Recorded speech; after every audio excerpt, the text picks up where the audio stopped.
There once lived a humble potter in a small ancient village, a man whose hands shaped life from dust. His workshop was filled with jars of every size, smooth, perfect vessels, arranged proudly on wooden shelves. Yet among them all sat one jar that never felt like it belonged. It was small, uneven, and cracked from top to bottom. While the other jars shined in symmetry and strength, this one carried a flaw it could never hide. Every day, buyers came into the workshop, choosing the finest jars the potter had crafted, and every day the cracked jar remained behind, shrinking into the shadows. It watched the flawless jars leave with pride and purpose, while it whispered to itself, "I am broken. Who would ever want something like me?" In its quiet corner, it believed its cracks disqualified it from being useful. But one night, everything changed. A distant sound of marching feet echoed across the valley. The village was surrounded by a vast enemy army. Fear swept through the streets like a cold wind.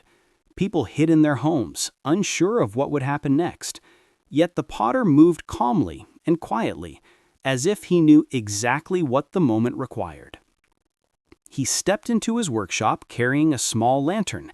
Its warm glow danced across the shelves of jars.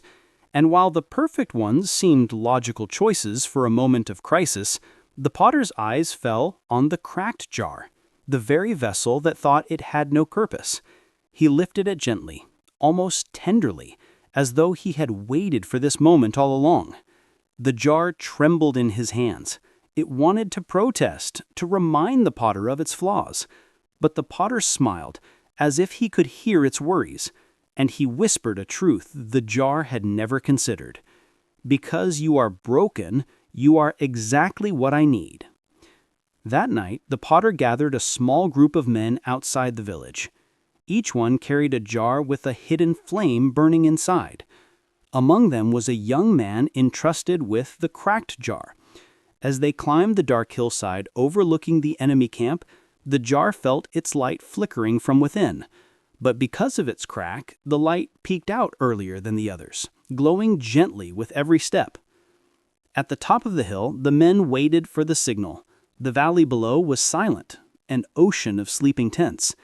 And then, at the sound of a single trumpet blast, the jars were shattered against the rocks. Flames exploded into the darkness, and the mountainside erupted with light. Startled and terrified, the enemy fled, convinced they were surrounded by a mighty army. In the chaos of victory, pieces of the cracked jar lay scattered across the ground. But even broken, they continued to shine. The light inside had found more places to escape, more openings to be seen.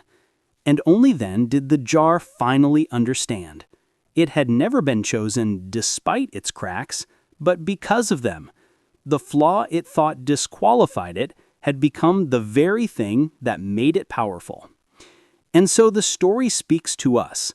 We spend so much of our lives hiding our wounds, our failures, our cracks, convinced they make us unworthy or unusable. But often it is the very places where we feel most broken that become the greatest channels of God's light. Strength is admirable, but it is through brokenness that light shines the brightest. A perfect jar conceals its flame. A broken jar shares it. Your scars are not proof that you are ruined. They are proof that you survived. Proof that there is light inside you strong enough to shine through the cracks. Your brokenness is not the end of your story. It is the testimony that sets others free. Like the cracked jar, you may feel overlooked, abandoned, or flawed. But remember this: where you have been broken, you can shine. Where you have been wounded, you can bring healing.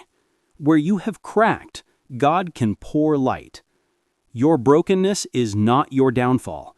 It is the beginning of your glow.